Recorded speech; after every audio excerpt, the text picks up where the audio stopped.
Brasil Cidadão. Sempre trazendo notícias da atualidade, do Brasil e do mundo. Olá, bom dia. Eu sou Joel Scala e começa agora o Brasil Cidadão, um programa do Observatório do Terceiro Setor com a co-apresentação de Frank Valverde. Na pauta do programa de hoje, o papel da religião na pandemia. Entre as disputas no Supremo Tribunal Federal e o aumento da vulnerabilidade social e econômica, as instituições religiosas ganham cada vez mais espaço na vida dos brasileiros que buscam acolhimento em meio à crise sanitária. Para refletir sobre o assunto, nós recebemos o Gabriel Brinkovski, que é psicanalista, doutor em psicologia e membro do Laboratório de Psicanálise, Sociedade e Política, de Felipe Magalhães Francisco, mestre e professor de teologia da PUC de Minas Gerais. Ele é coordenador editorial de religião do portal Dom Total. Você vai conferir as notícias do mundo com a repórter Mônica Grayle, da Rádio ONU, direto de Nova York. E os destaques do site do Observatório do Terceiro Setor com Frank Valverde. Bom dia, Franklin. Bom dia, Joel. Bom dia, Gabriel. Bom dia, Felipe. Bom dia também você que está em sintonia com o Brasil Cidadão. Nós tivemos, nesse último fim de semana, o passeio de motocicleta do presidente da República sem nenhum cuidado, né? Negando todos os cuidados que deveriam ser tomados, não usando máscara, e fazendo um passeio aqui em São Paulo, juntando os seus seguidores. Nós tivemos o início da Copa América, com já 3 seleções, né, da Colômbia, da Bolívia e do Peru, com jogadores contaminados. Mas você deve ter algum destaque, além desses, Frank, que deve permear a nossa semana. É verdade, Joel. Só um pequeno comentário rápido sobre a questão da manifestação de motocicleta aí do Presidente da República. Isso já repercutiu no exterior e negativamente. A imagem do Brasil lá fora está cada vez pior em função dos absurdos cometidos pela nossa direção nacional, se é que pode-se dizer assim, né? E o destaque que eu quero dar, Joel, além desse que você bem frisou, é um destaque da Eurocopa, né? Que foi uma cena assim assustadora, que foi o Christian Eriksen, né? O jogador da Dinamarca, que teve um mal súbito e caiu ao gramado, né? Depois ele acabou sendo atendido lá imediatamente, né? Por sorte, né? E ele acabaram reanimando o jogador e hoje já se sabe que ele está bem, né? Foi uma parada cardíaca que ele teve, possivelmente não vai voltar a jogar futebol, pelo menos o que por hora se acha, né? Mas ele está vivo, isso que é fundamental. Agora, além dessa parada, desse mal súbito dele, a nota negativa nesse episódio foi que o jogo voltou, né, Joel? Eu acho que essa pandemia, de uma certa forma, acabou colocando a nu uma série de questões nesse mundo do futebol, que realmente ele é tenebroso, né? O que vale é a audiência, vamos voltar a jogar, não importa o que aconteceu. Todo mundo estava abalado, né? Os outros 21 jogadores, mais a comissão técnica e os bancos, estavam todos abalados com o que aconteceu e por determinação lá, possivelmente da organizadora da Eurocopa, continua adiante, vamos para o jogo e tudo bem. Isso deixa nu esse mundo do futebol que é tenebroso, Joel. Essa visão mercantilista que impera no futebol mundial teve reflexo aqui no Brasil, porque por exigência de patrocinadores é que foram um dos motivos para que se aceitassem a realização da Copa América aqui no Brasil. E o Supremo avalizou, né? Tem também que se dizer que o Supremo, que poderia ter barrado, ele avalizou a realização da Copa América. E ignorando a nossa crise sanitária, que mata quase 2.000 pessoas por dia aqui no nosso país, além de outros milhões de infectados. Bom dia, Gabriel, seja muito bem-vindo ao nosso programa. Obrigado, Joel, Franklin, Felipe. Bom dia a todos que estão aí ouvindo o programa também. Felipe, seja muito bem-vindo ao nosso programa. Obrigado, Joel. Bom dia, Franklin, bom dia, Gabriel. É um prazer estar com vocês. De acordo com dados do IPTU, analisados pela agência Mural, nos últimos 10 anos, a cada 6 dias a cidade de São Paulo ganhou uma nova igreja evangélica em 2011. Havia 1.633 igrejas evangélicas No ano passado, eram 2.186, um crescimento de 34% entre os bairros das periferias. Cidade Ademar teve a alta mais expressiva, com 200%. Segundo os especialistas ouvidos pela reportagem, as igrejas evangélicas têm uma pregação mais próxima do trabalhador, ao aliar a busca pela mobilidade social com o engajamento em trabalhos voluntários e ações sociais em bairros habitados pela população de baixa renda. Esse é um dos motivos do crescimento das igrejas pentecostais, Gabriel? Olha, acho que a primeira coisa que a gente pode tentar entender desse fenômeno, né, é que onde há desamparo, onde há desamparo e onde não há condições políticas de Estado, né, para a subsistência da população, para a criação de uma vida comunitária com segurança e com condições, de fato é um lugar onde a religião acaba encontrando seu público, né, ou seu mercado, como preferem alguns. Então a religião, ela trabalha sobretudo com o desamparo. Em meio a uma população desamparada, né, se floresce o lugar para essas grandes máquinas de sentido, né, de oferta de sentido, que são as igrejas.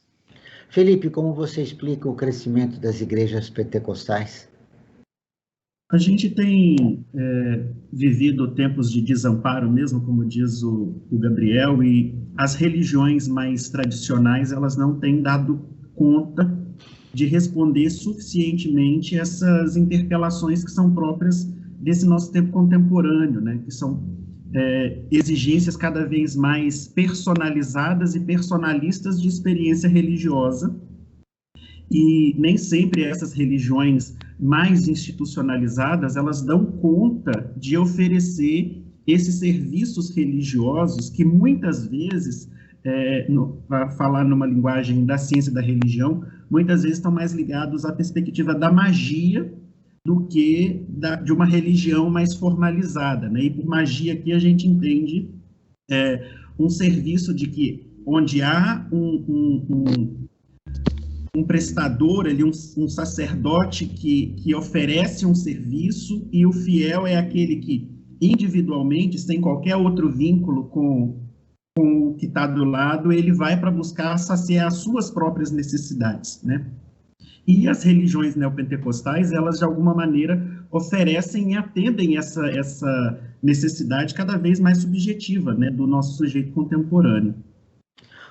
O catolicismo não está mais atendendo, Gabriel, às necessidades do homem contemporâneo, para usar um termo do Felipe?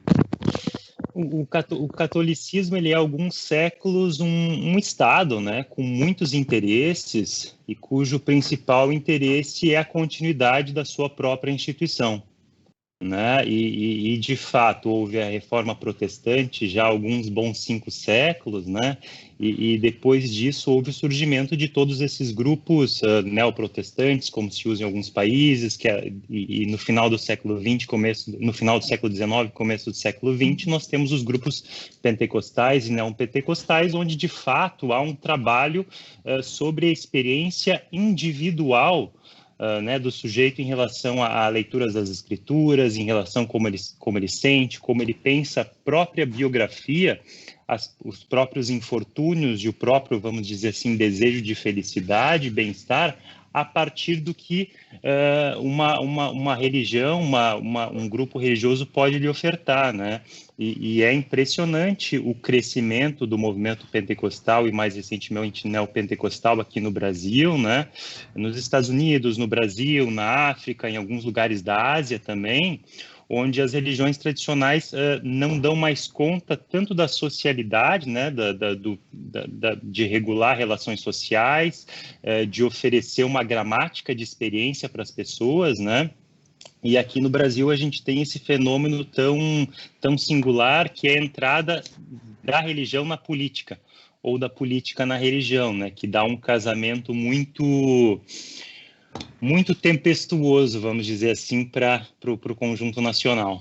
Essa relação entre religião e política, como o Gabriel está mencionando, que existe aqui no Brasil, ele é um fenômeno único nosso, ou o movimento pentecostal também ele cresce e ele nasce com esse objetivo, né, de assumir de ter posições políticas muito objetivas, muito claras, Felipe? Bom, é uma coisa que é um tanto quanto particular nossa, mas nos Estados Unidos a gente vê, por exemplo, que o pentecostalismo é forte, mas as religiões, o protestantismo histórico, sobretudo o protestantismo de viés calvinista, ele é um pouco mais solidificado, e isso também influencia a visão de mundo no que diz respeito ao protagonismo político. Agora, se não me engano, o atual presidente dos Estados Unidos é o segundo presidente católico, né, da história dos Primeiro Estados foi John Unidos. Kennedy, né? Isso. Então, não há tanto essa incidência do pentecostalismo na política norte-americana como temos aqui. Aqui a gente tem uma grande dificuldade, que é a dimensão do fundamentalismo, né? O fundamentalismo bíblico, que faz com que essas igrejas olhem para a própria missão como uma missão redentora mesmo do Estado, né? E pensar textos bíblicos, versículos bíblicos, né? Tem um salmo que é o mais querido quando diz respeito a essa relação com a política, é feliz a nação cujo Deus é o Senhor, né? Então, a tentativa de fazer um Estado que seja de fato teocrático, né? Que é muito diferente do que a gente vê em outros lugares, sim. A gente corre esse risco, Felipe, de ter um Estado teocrático aqui, como tem, por exemplo, no Oriente Médio, algumas repúblicas lá que estão todas elas centradas em cima da teocracia? Não, creio que não. Creio que é um risco não muito forte, mas é uma tentação. O Gabriel, eu quero ouvir você a respeito. O movimento pentecostal aqui no Brasil, as igrejas, elas assumiram pautas muito conservadoras, né? Eu me lembro, por exemplo, de um episódio que aconteceu há alguns meses aqui no nosso país, uma menina de 9 anos violentada dentro da própria casa. Eles foram fazer uma manifestação no hospital para que não acontecesse a operação, né, para se fazer o aborto da menina. Então, existe uma agenda muito conservadora desse movimento. Por exemplo, ao contrário do que acontece nos Estados Unidos, né, que eles têm já uma visão um pouco mais iluminista. Esse fenômeno também aqui é único ou acontece na América Latina como um todo? Acontece em alguns lugares. Nós temos, de fato, na Guatemala, né, expressões políticas que são muito calcadas na religião. Existem alguns lugares da África também, né, mas, de fato, tem algo que é muito interessante nisso que nós chamamos de neopentecostalismo, né, que são duas formas de se pensar o mundo, né, porque, de fato, a gente tem nas tradições religiosas cristãs, né, sempre essa hipótese de que um retorno de Cristo vá transformar de fato o mundo, seria um fim desse mundo, né, e o começo de um outro. Existe essa história, né, da vida após a morte e todas essas discussões que a gente pode pensar sobre aquilo que falam da vida cotidiana de cada indivíduo, como ele se pensa, como ele pensa, o que ele faz, o que ele deixa de fazer, o que ele espera para si, né? E no neopentecostalismo a gente tem duas teologias, que são a teologia da prosperidade e a teologia do domínio, e que é algo que, de fato, é importado dos Estados Unidos, né?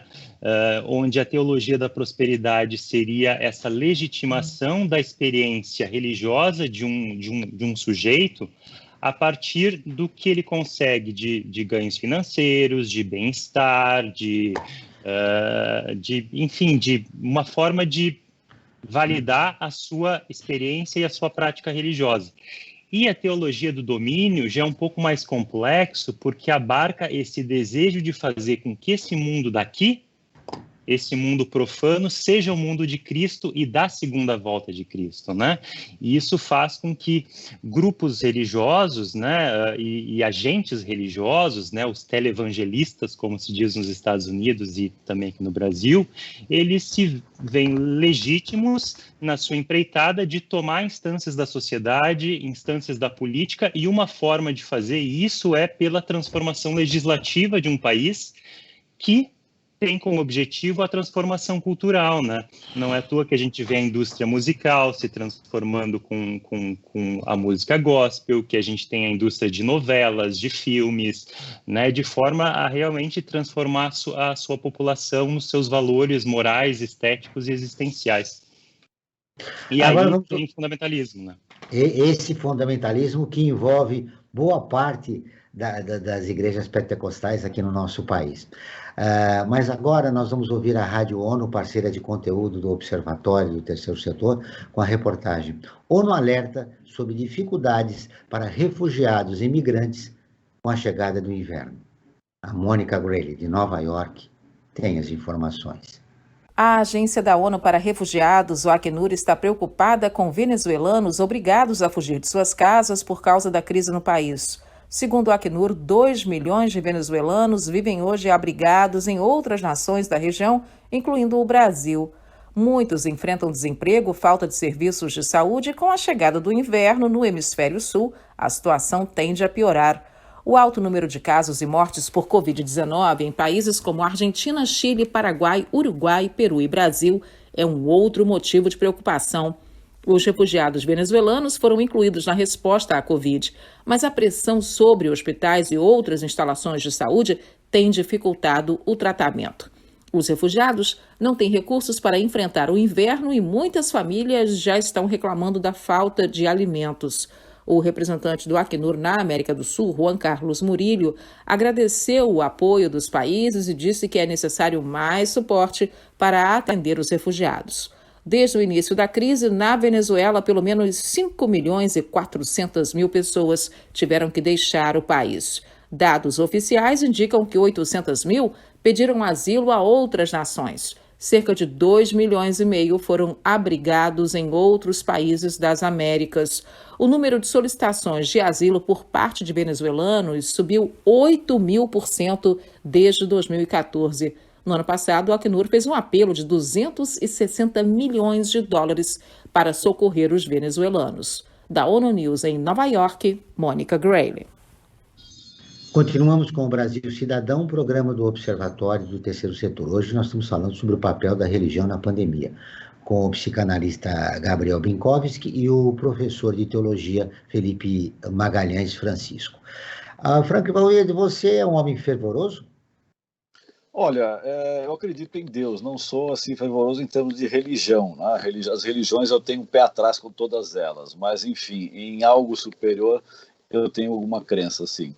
Mas você tem o resultado de uma enquete realizada pelo Observatório do Terceiro Setor. Sim. Olha só, nós perguntamos, nós aqui do Observatório do Terceiro Setor, nós temos um canal de comunicação direta com o nosso ouvinte, a nossa ouvinte também, né, que é através do nosso WhatsApp, né, que eu vou aproveitar até para fazer a propaganda do nosso WhatsApp, Joel, que é o prefixo 11 aqui de São Paulo, e o número é 988512317. Através desse número, o nosso e a nossa ouvinte pode enviar as suas perguntas, pode, inclusive, fazer sugestões de pautas, críticas, enfim, é o canal aberto que nós temos com todos e todas. E a cada programa nós fazemos uma enquete, e a nossa enquete agora, para o programa de hoje, a gente perguntou: você acredita que a fé trouxe mais conforto emocional durante a pandemia?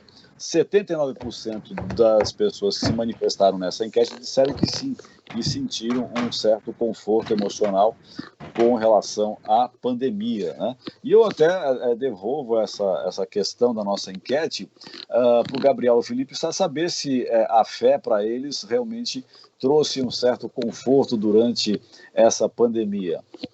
Felipe. Particularmente, no meu caso, a fé, ela me inquieta mais do que conforta. São tempos muito urgentes e a fé, ela precisa desinstalar a gente, né? Então, mais do que confortar, ela me inquieta. Essa inquietação que você está se referindo em relação à alienação que ela pode provocar no homem, num momento como esse? Alienação também, e também uma espécie de anestesia, né?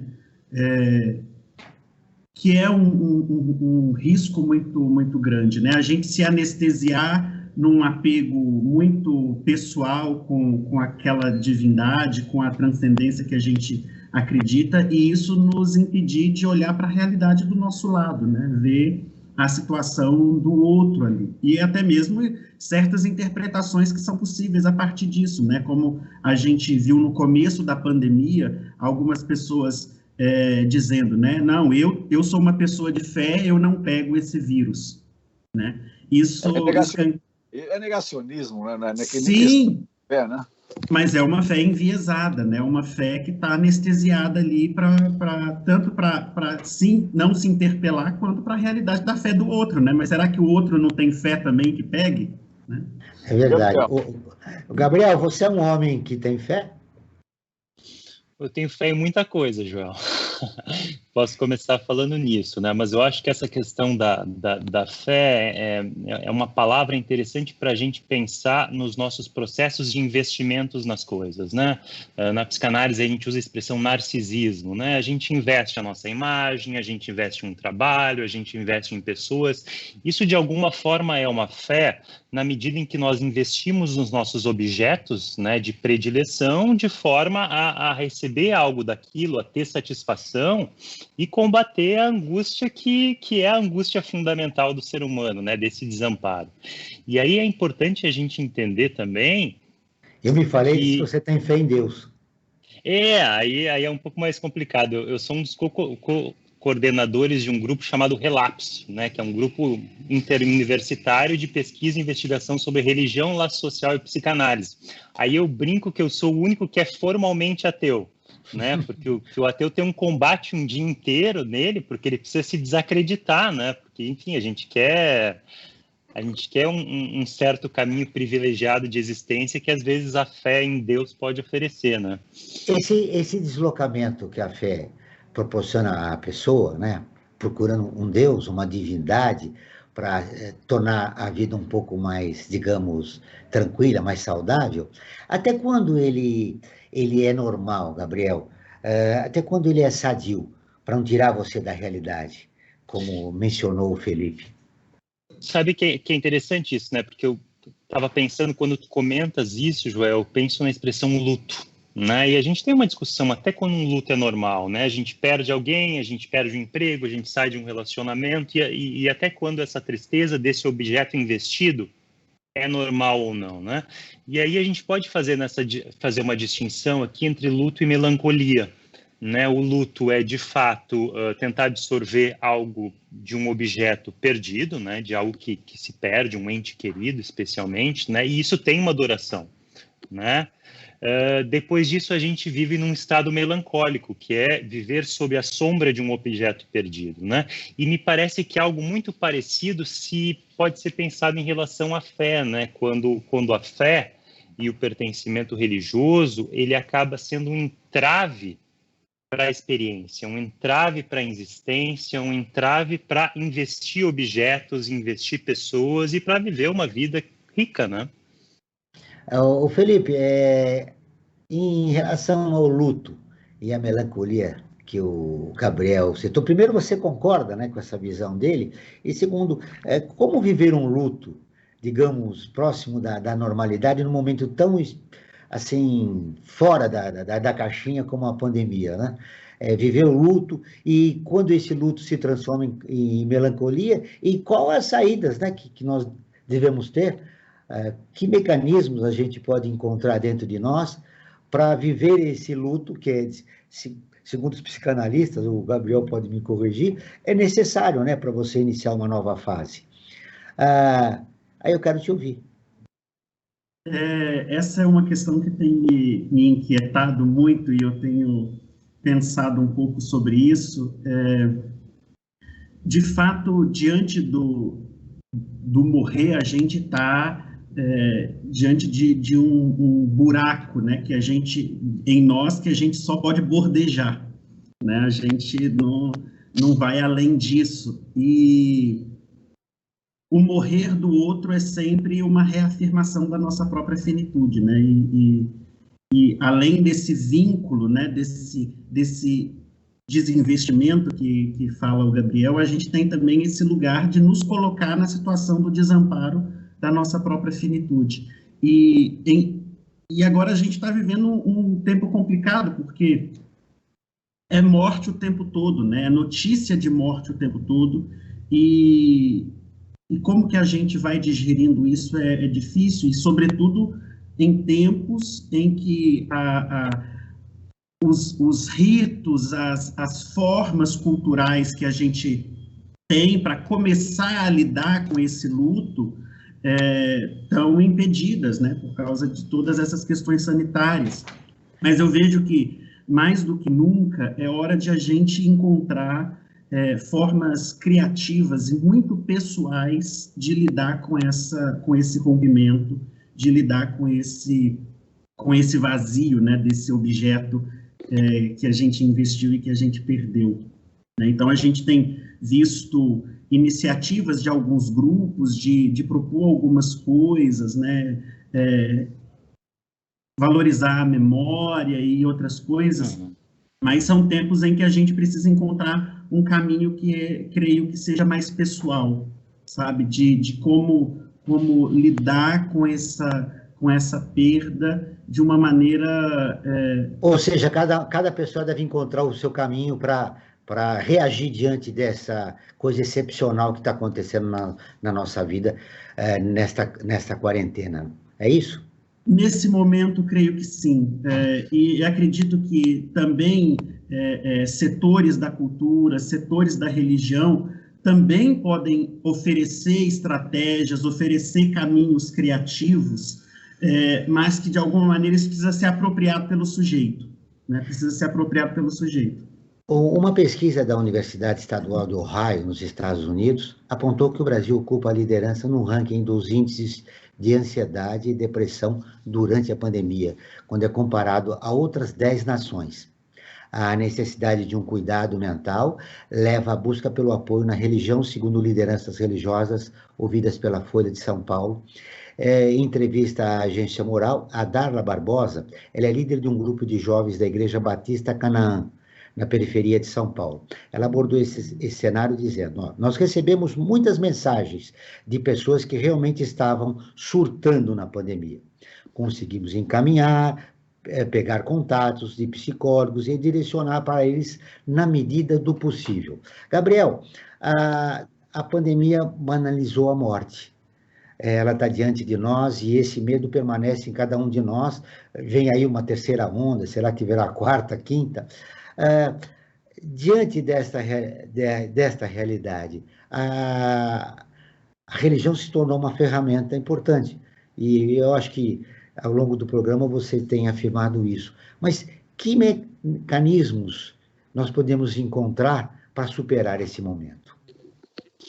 Olha, Joel, é até assustador quando a gente pensa, né, eu te ouvi falando de quarentena, e já é a 11ª quarentena em seguida que a gente está vivendo pelo tempo, né? São mais de 400 dias vivendo essa pandemia e, de fato, a gente acaba tendo poucas soluções coletivas e culturais para isso que a gente está vivendo, né? Uma vez que a gente vive num mundo, particularmente numa sociedade, pautado pelo negacionismo, né? E esse negacionismo, diferentemente daquilo que o Felipe colocava, né? Que o morrer do outro, ele me aproxima da minha finitude, né? Ele me faz viver e sentir coisas, né? Esse negacionismo acaba fazendo com que o morrer do outro seja uma afirmação da minha existência, o que é muito perverso, né?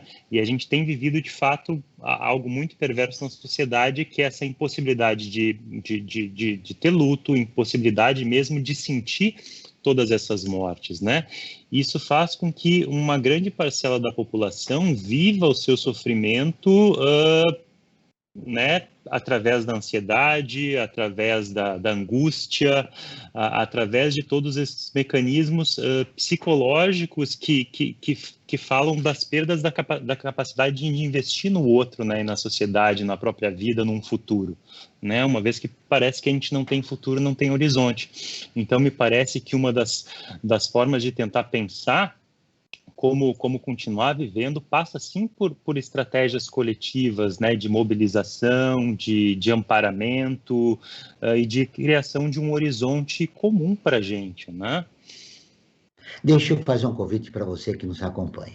Siga o Observatório do Terceiro Setor nas redes sociais e acompanhe informações do Brasil e do mundo sobre direitos humanos, causas e projetos sociais.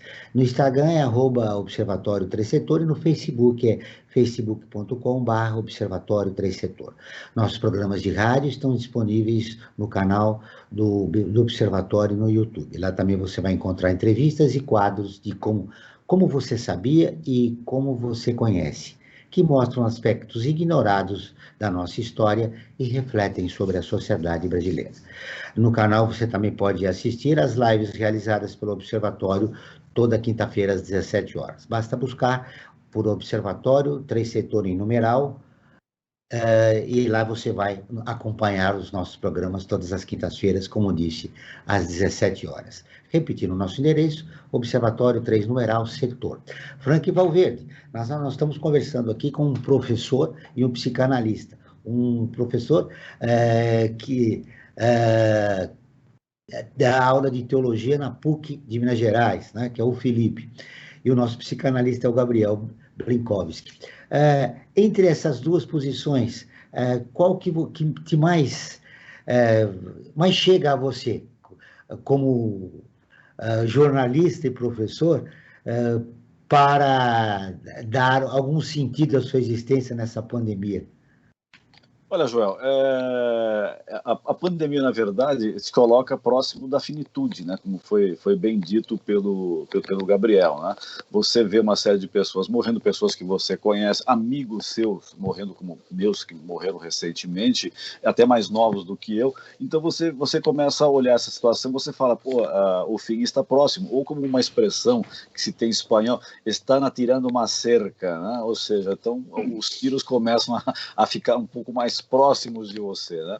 Então isso te dá toda uma nova, digamos, forma de você refletir o que lhe resta à frente da sua vida e o que você fazer dela, né? Ou aquilo que você foi adiando, será que eu tenho que adiar mais ainda? Porque vai chegar um momento que eu não vou poder adiar mais nada, né? Vai chegar o meu embarque, né, para o outro lado. Mas é uma questão, essa questão toda, né? Eu acho que nesse mundo que a gente está vivendo hoje, muitas questões acabam surgindo, né? E essa questão da religião hoje já está muito presente, né? Até em função dessa finitude da vida que está sendo jogada na cara de todos nós, né? E na situação que a gente vive também tem a questão da ciência, né? Os negacionistas negando a ciência, negando tudo. E no programa de hoje surgiu uma ideia aqui, na hora que nós estamos aqui com um teólogo, para colocar uma questão que eu acho fundamental. Dá para se falar no estudo da teologia em ciência ou não? Essa vai para o Felipe desenvolver, e acho que até depois o Gabriel, como psicanalista, pode falar essa questão também da ciência. A ciência pode ser tratada quando vai se falar de religião ou não. Religião é uma coisa, ciência é outra. Vamos lá, Felipe. Franklin, a teologia precisa ser compreendida como ciência. No Brasil, a gente tem um pouco mais de dificuldade de lidar com isso. A teologia ela não está tão presente no cenário, na mesa da conversa junto com outras ciências, dado o histórico da nossa academia brasileira ser muito positivista, mas, por exemplo, Alemanha, Estados Unidos, né, a teologia é uma ciência, entre outras, que está ali propondo um lugar de debate. Mas por que a teologia é ciência? A teologia tem método, né? A teologia tem rigor, mas há uma diferença fundamental, porque a teologia a gente diz que é uma ciência insider, que a gente faz desde dentro, enquanto que as outras ciências são outsider e a gente faz de fora, né? O teólogo, a teóloga, ele precisa da fé. ele não prescinde da fé, né? Ao contrário de um outro cientista que não precisa ter relação nenhuma com o objeto sobre o qual ele se debruça para pensar. A diferença é essa.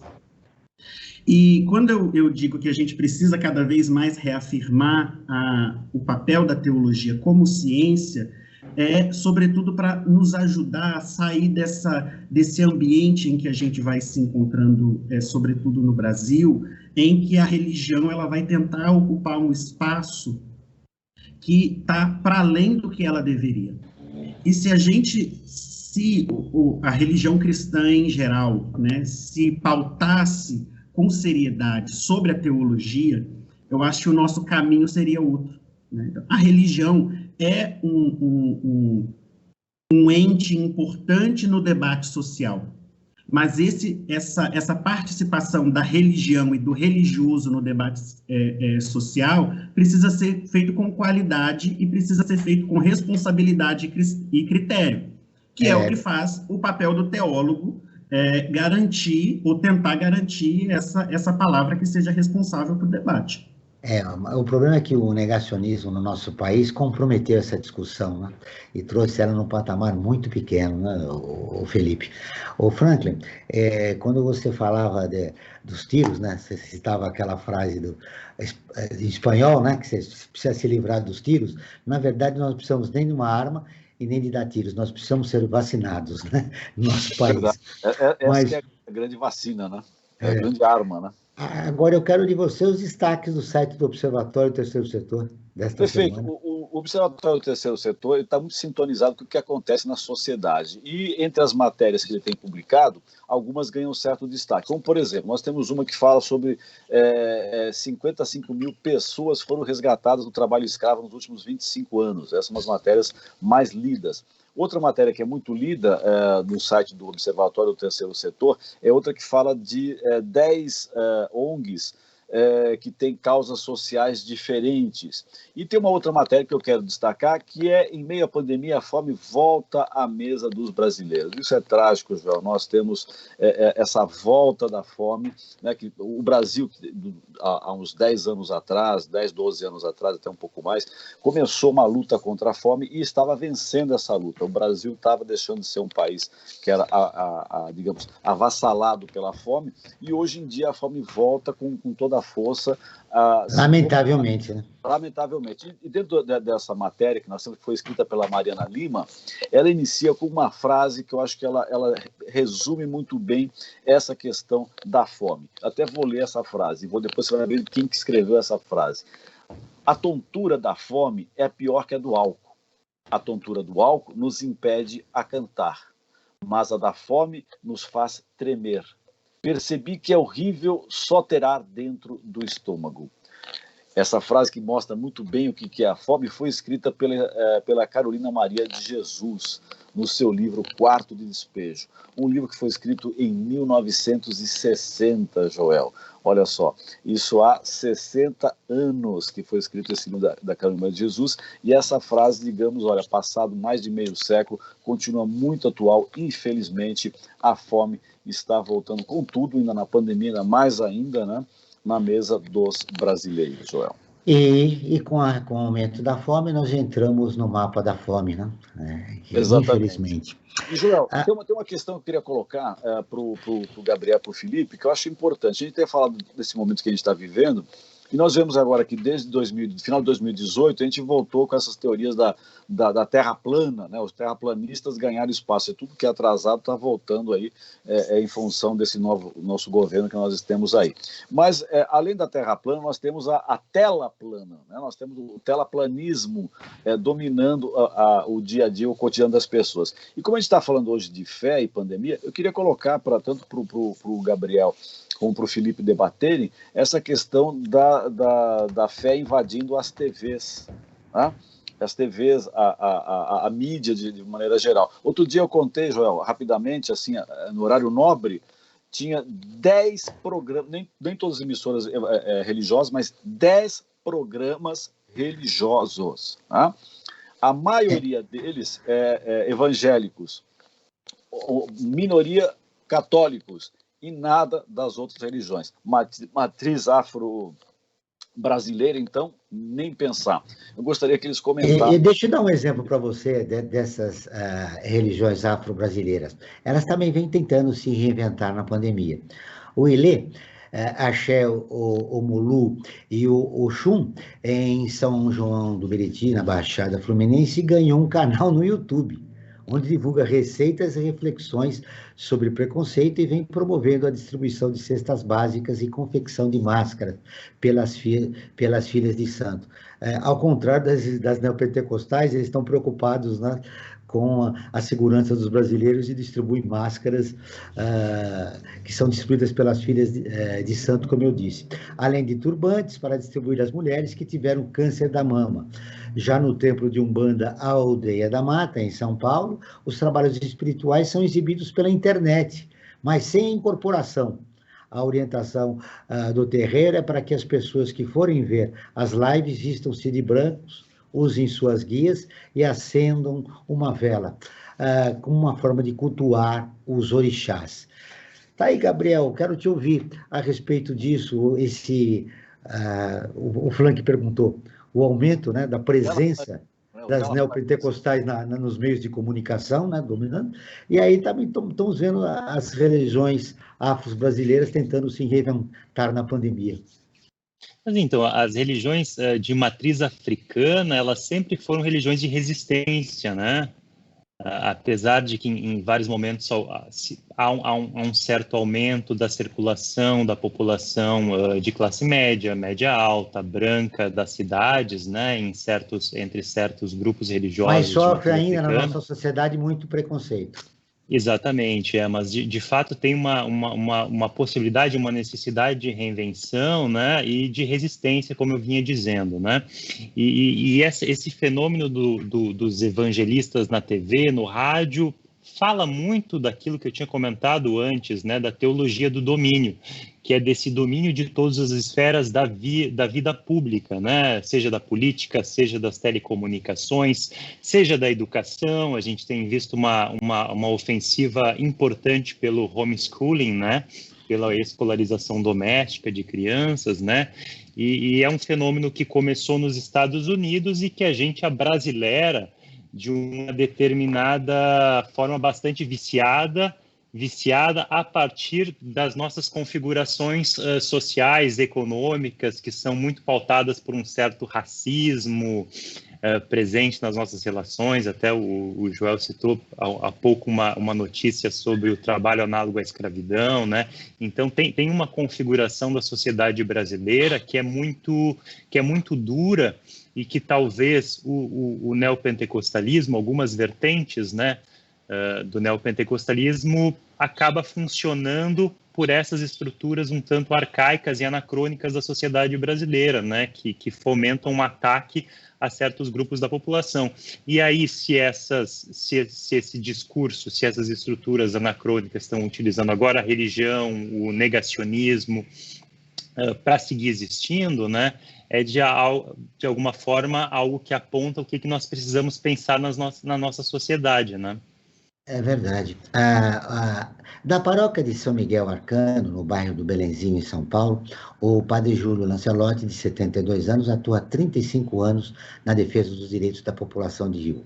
Todos os dias o religioso distribui centenas de máscaras e garante o café da manhã de cerca de 500 pessoas. Além disso, o padre Júlio faz um intermédio de conflitos e ajuda aqueles que querem ir para os abrigos nas últimas semanas. Após indicar livros progressistas em uma celebração religiosa e em suas redes sociais, o padre Júlio virou alvo de montagens e mensagens agressivas.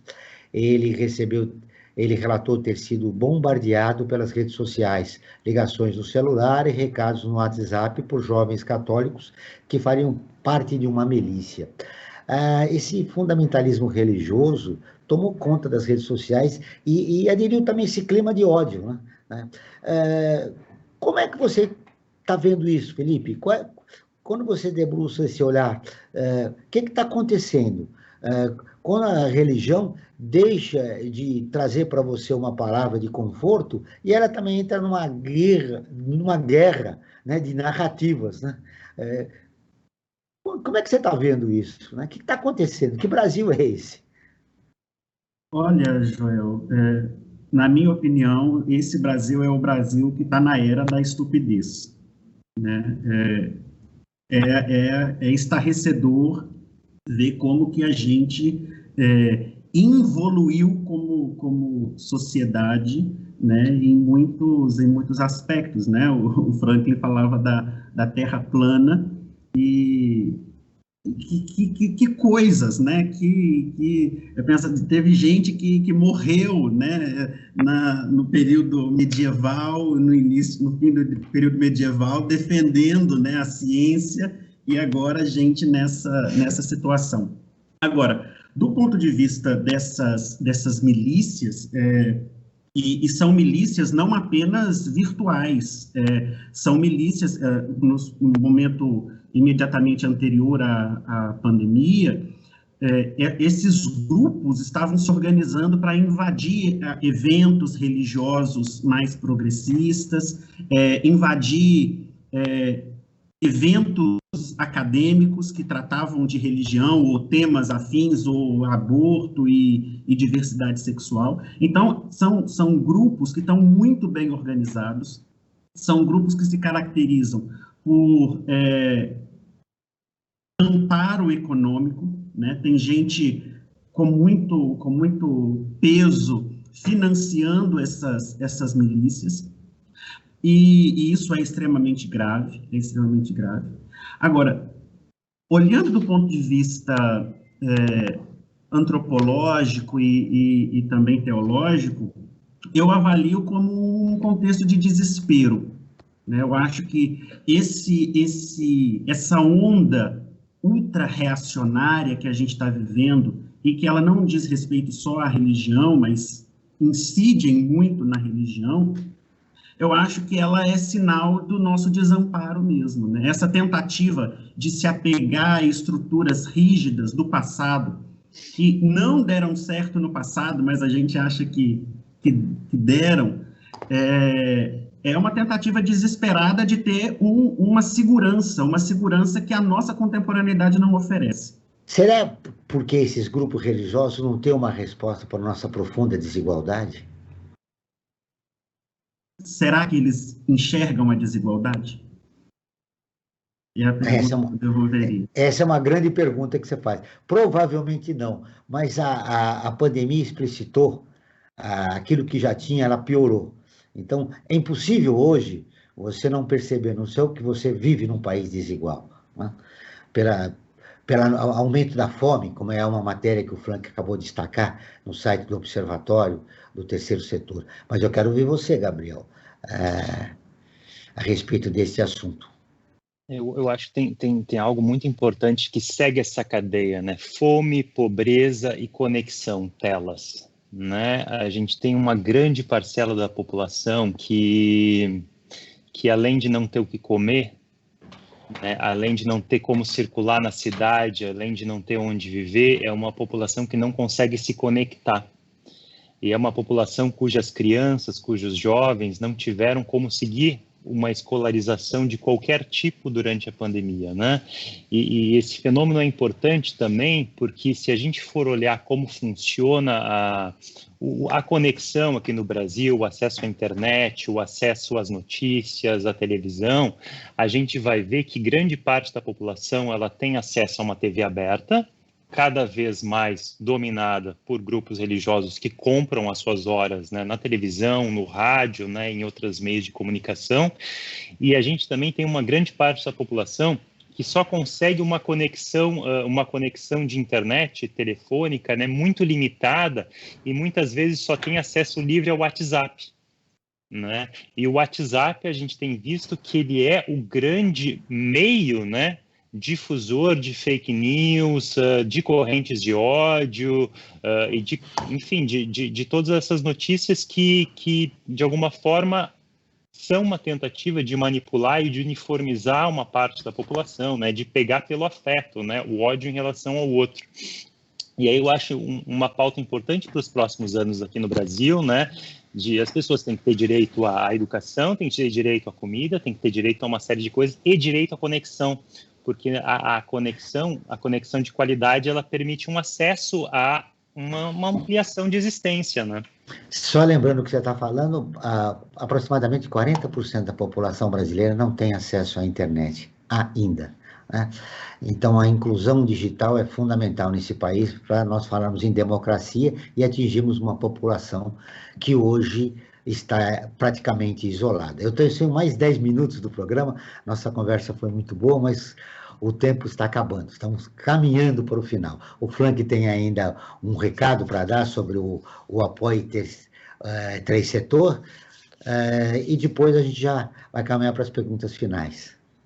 É verdade, João. O Observatório do Terceiro Setor tem uma campanha chamada Observatório em Movimento, que visa ouvir especialistas das diversas áreas do conhecimento para darem dicas e apontarem caminhos possíveis para vivermos durante esta pandemia de uma forma um pouco mais leve e também como que nós vamos viver depois da pandemia, porque com certeza o mundo será totalmente diferente depois que essa pandemia passar.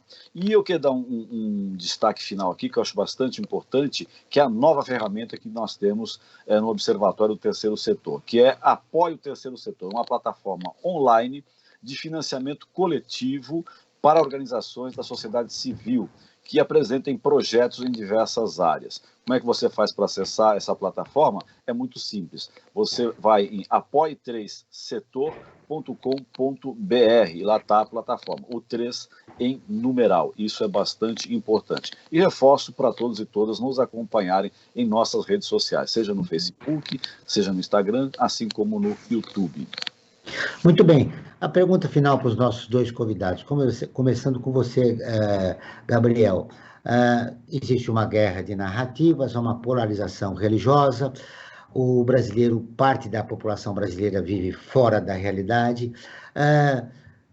Qual é a esperança que você tem, pessoal, para que essa realidade mude e a gente possa viver numa sociedade com pessoas diferentes, mas cada um respeitando a singularidade? Foi difícil essa questão que de alguma forma fala de fé e esperança, né? Será que a gente tem fé num futuro? Mas eu acho que sim. Eu acho que sim. Eu acho que eu, como psicanalista, como pesquisador em universidade, né, acredito no papel transformador da educação, da experiência de encontro com a diferença. Há uma mobilização muito grande de certos grupos sociais, políticos e culturais, né, que têm tomado a frente para falar de racismo, para falar de questões ligadas a gênero, às transformações sexuais, da família, da sociabilidade, né? Então, acho que a gente tem um país que é muito diverso, né, que tem uma variabilidade cultural impressionante, né, e acredito que dá sim para trabalhar para que isso seja o centro da nossa vida coletiva, né, da nossa vida cultural, que a gente tome a variedade do Brasil e essa pluralidade como uma riqueza, né, e não algo que nos afaste ou que deva ser exterminado. Então, acho que esse é o sonho. Você falou de um sonho. Qual é o seu maior medo nesse momento que a gente vive um profundo retrocesso no país? Numa frase. Medo? Não ter mais como sonhar, João. Gabriel, desculpe, Felipe, do que mais importante você gostaria de deixar registrado no nosso programa que a gente não conversou ainda? Você é um homem otimista? Você acha que a gente sai desse profundo retrocesso que a gente vive na sociedade brasileira no momento? Eu espero que a gente saia, estando, né, no meio de uma distopia, é muito difícil a gente encontrar luzes, mas eu espero verdadeiramente que a gente consiga sair. Vai levar um tempo, vai ser difícil, mas também como professor, educador, eu acredito que a educação é um caminho que a gente não deve abrir mão de lutar para viabilizar na nossa sociedade. E uma grande esperança que tenho é que que setores mais progressistas, mais humanitários na nossa sociedade, retomem e reconstituem o trabalho de base. Eu acho que esse é o caminho para a gente dar conta de sair desse lodaçal em que a gente se meteu.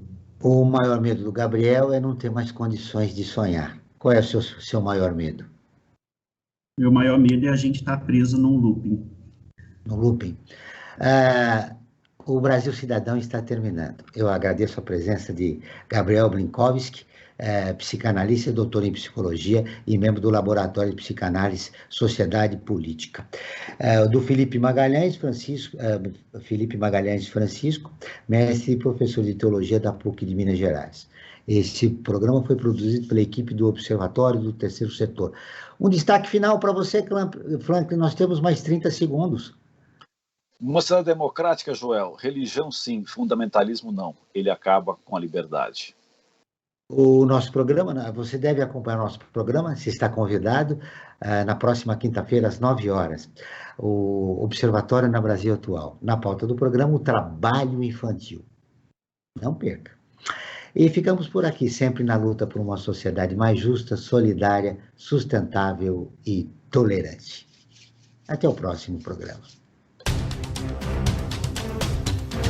Ficamos por aqui com Brasil Cidadão, um programa do Observatório do Terceiro Setor, sempre trazendo notícias da atualidade, do Brasil e do mundo.